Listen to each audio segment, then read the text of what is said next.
A very warm welcome to another session of class 9 science. So here we are talking about chapter number 5 of class 9th, which is cell. So without any delay, let's start our today's session about cell. So what is cell and how it is discovered? So while examining a thin slice of cork, Robert Hooke saw that the cork resembles the structure of honeycomb consisting of many little compartments. Cork is a substance which comes from the bark of a tree. तो हुआ ये कि एक बार की बात है, Robert Hooke नाम के एक पर्सन थे। उन्होंने कॉर्क की एक स्लाइड ली और उसके अंदर ऑब्जर्व किया, तो उन्हें माइक्रोस्कोप से उसके अंदर देखने के बाद हनी कॉम्ब लाइक स्ट्रक्चर, जैसे मधुमक्खी का छत्ता होता है वैसे ही उसी तरीके की उसी शेप में बहुत सारे जो लिटिल लिटिल कंपार्टमेंट्स थे वो दिखाई दिए। अब कॉर्क क्या होता है? कॉर्क होता है पेड़ का एक हिस्सा जो सूख जाता है। तो उस सूखे हुए हिस्से को जब एक बार माइक्रोस्कोप से रॉबर्ट हुक ने देखा, तो उन्हें उस सूखे हुए पेड़ के जो हिस्से के अंदर बहुत सारे छोटे छोटे कंपार्टमेंट्स दिखाई दिए।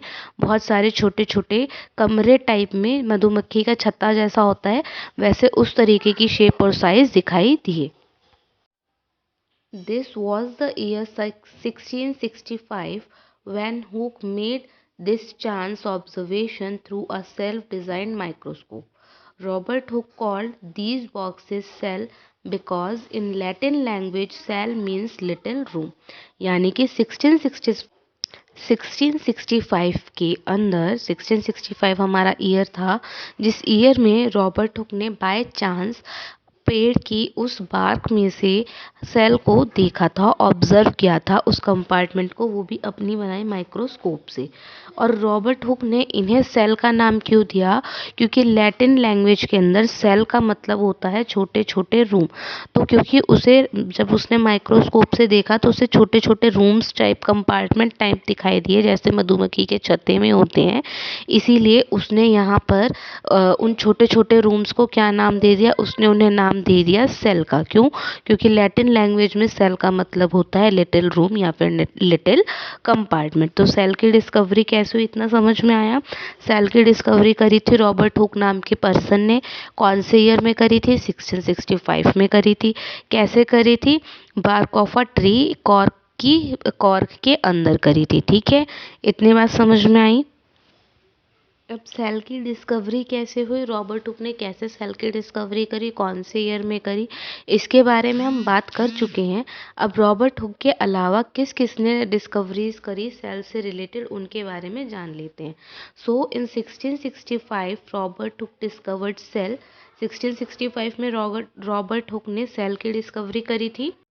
अब यहाँ पर जो बात आपको अपने दिमाग में याद रखनी है वो ये कि रॉबर्ट हुक ने जिस सेल की डिस्कवरी करी थी वो डेड सेल थी, मरी हुई सेल्स थी। ठीक है, और जो लिविंग सेल्स थी उनकी डिस्कवरी करी थी ल्यूविन हॉक ने।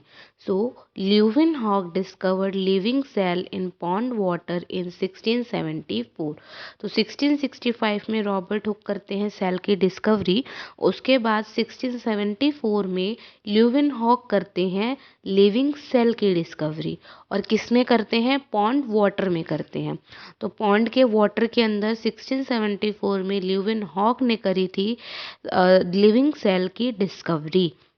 After that Robert Brown discovered nucleus in the cell in 1831। तो 1674 के बाद जो अगली डिस्कवरी हुई थी वो हुई थी 1831 में, जिसे किया था रॉबर्ट ब्राउन ने। रॉबर्ट ब्राउन ने सेल के न्यूक्लियस की डिस्कवरी करी थी, वो भी 1831 में। After that, Purkinje coined the term protoplasm for the fluid substance present in the cell इन 1839। तो रॉबर्ट हुक ने डिस्कवरी करी थी 1665 में, ल्यूविन हुक ने करी 1674 में, रॉबर्ट ब्राउन ने करी 1831 में। और उसके बाद पुरकिंजी ने एक वर्ड दिया जिसे प्रोटोप्लाज्म कहा जाता है। हमारी सेल के अंदर एक लिक्विड पोर्शन प्रेजेंट होता है, फ्लूइड पार्ट प्रेजेंट होता है, और इसी फ्लूइड पार्ट को प्रोटोप्लाज्म कहा जाता है। इस बात को बोला था पुरकिंजी ने, वो भी 1839 में। After that Schleiden in 1838 and Sangwan in 1839 proposed cell theory। इसके बाद दो अदर साइंटिस्ट थे, सांगवान एंड सेल्डन, इन दोनों ने मिलकर सेल थ्योरी दी थी। ठीक है, आई बात समझ में? Rudolf Virchow expand cell theory in 1855। अब सेल्डन और सांगवान ने जिस सेल थ्योरी को दिया था 1838 और 1839 के बीच में, उसी सेल थ्योरी को फर्दर एक्सपेंड किया था रुडोल्फ वर्चू ने, वो भी 1855 में। इस थ्योरी का नाम था सेल थ्योरी। तो अब तक क्या क्या डिस्कवरी हुई? 1665 में हुई सेल की डिस्कवरी की थी रॉबर्ट हुक ने। 1674 में हुई लिविंग सेल की डिस्कवरी जो की थी ल्यूविन हुक ने। 1831 में हुई न्यूक्लियस की डिस्कवरी जो करी थी रॉबर्ट ब्राउन ने। 1839 में आपका टर्म आया जिसे कहा जाता है प्रोटोप्लाज्म, जिसे दिया था पुरकिंजी ने। आई बात इतनी समझ में आप सभी को? उसके बाद सांगवन और साइडन ने मिलकर दी थी आपकी सेल थ्योरी 1838 से 1839 के बीच में। And at last Rudolf Virchow ने दी थी आपकी सेल, उसी रुडोल्फ वर्चू ने साइडन और सांगवान की सेल थ्योरी को एक्सपेंड किया था 1855 में। तो ये कुछ इंपॉर्टेंट डिस्कवरीज थी जो सेल से रिलेटेड हुई थी, जिनके बारे में आपको पता होना चाहिए कि कब हुई थी, किसने करी थी और किस चीज़ की डिस्कवरी हुई थी। अब नेक्स्ट आ जाते हैं, तो सेल की प्रेजेंस के अकॉर्डिंग लिविंग ऑर्गेनिजम्स को दो कैटेगरी में क्लासिफाई किया जाता है, जिसे कहा जाता है यूनिसेल्युलर एंड मल्टीसेल्युलर। तो अब बात करते हैं हम यूनिसेल्युलर और मल्टीसेल्युलर के बारे में। तो यूनी का मतलब होता है सिंगल एंड मल्टी का मतलब होता है मैनी। तो नाम से ही पता चल रहा होगा, यूनिसेल्युलर मतलब सिंगल सेल से बना हुआ, और मल्टी सेल्युलर यानी कि एक से ज़्यादा सेल से बना हुआ। So an organism made up of only one cell is known as unicellular organism. यानी कि ऐसे ऑर्गेनिज्म जो केवल एक सेल से मिलकर बने हैं उन्हें कहा जाता है unicellular organism. All the functions are performed by one cell in these organism. और जितने भी यूनिसेल्युलर ऑर्गेनिज्म होते हैं, इनके अंदर सारे फंक्शन, सारे के सारे फंक्शन केवल एक ही सेल करती है।